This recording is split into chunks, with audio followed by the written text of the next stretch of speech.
Donc bonjour, je suis Marie Bello-Barry, je suis professeure de dermatologie au CHU de Bordeaux, je suis chef de service et je suis aussi assez impliquée à la Société française de dermatologie dont j'ai été présidente. Je suis dans son centre de preuve, je suis aussi présidente du groupe français études des lymphomes cutanés et secrétaire du groupe dermatose facial, le groupe DEFI.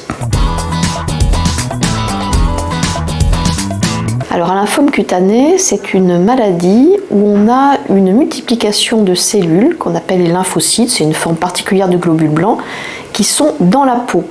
Lorsque vous entendez parler de lymphome, c'est un terme très général qui désigne le plus souvent des lymphomes des ganglions, c'est-à-dire où ces cellules se multiplient dans les ganglions.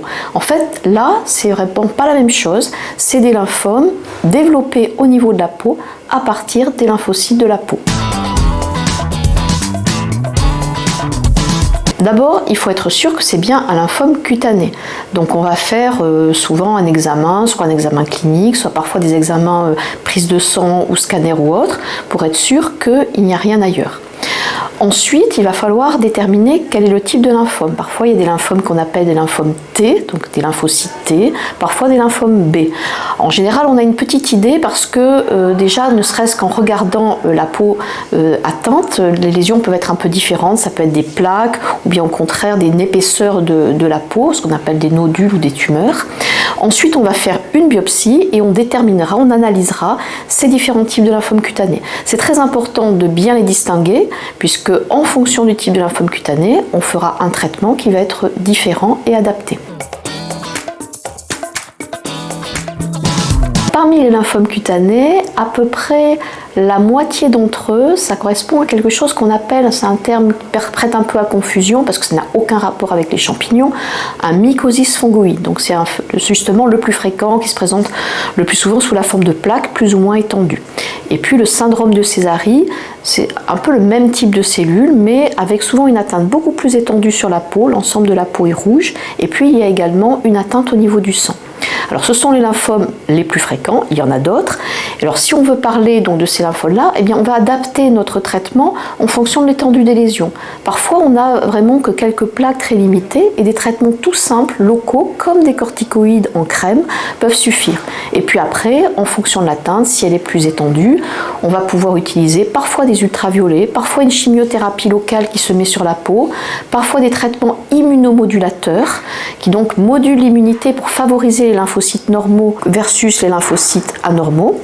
Et puis parfois on utilise, mais c'est quand même assez rare, des chimiothérapies parce que l'effet est souvent assez court. On a de plus en plus des nouveaux traitements, des anticorps qui sont vraiment ciblés contre les cellules. Et puis dans des formes plus graves, on peut aller jusqu'à la greffe de moelle. Dans les formes limitées où finalement on n'a pas trop de difficultés thérapeutiques puisque c'est surtout des traitements locaux, que ce soit dans le mycosis fongoïde justement avec les traitements locaux comme des crèmes, corticoïdes, voire la chimiothérapie locale. Dans d'autres types de lymphomes, parfois on fait juste une radiothérapie limitée et puis ça suffit. C'est plus dans les formes finalement relativement sévères où les traitements immunomodulateurs, voire même chimiothérapie ne suffisent pas, qu'ont été développés, en particulier c'est vrai dans le syndrome de Sézary, mais pas que, des traitements monoclonaux, donc des anticorps ciblés contre certains marqueurs exprimés par les cellules tumorales. Donc c'est vrai que certains de ces anticorps, de ces traitements très ciblés, donc c'est pas la chimio, ont vraiment permis des progrès thérapeutiques importants, avec parfois des réponses prolongées. Et puis on a aussi, alors là c'est plus pour des patients qui sont très graves, on a la possibilité aussi de discuter, si l'état général du patient le permet, de faire une greffe, ce qu'on appelle la greffe de moelle, qui a montré son intérêt dans ces formes graves. C'est un travail du groupe français d'études de lymphome cutané, donc est un groupe expert national pour ce type de pathologie et qui a montré l'intérêt chez les patients. Il y a beaucoup de recherches quand même dans les lymphomes cutanés, donc on continue à essayer de mieux connaître ces lymphomes, de mieux voir comment déterminer ceux qui risquent d'évoluer ou au contraire ceux qui vont rester tranquilles. Et on a à l'heure actuelle, justement, avec ce groupe français d'études de lymphome cutané, un grand programme qui s'appelle SPRINT, qui est soutenu par l'ANR et qui, j'espère, nous permettra de mieux soigner encore les patients. Alors sur le site Dermato-Info, on partagera bientôt des fiches que nous avons élaborées au groupe français d'études lymphome cutané en lien avec l'association de patients qui s'appelle ELI, qui est une association pour tous les lymphomes et notamment les lymphomes cutanés.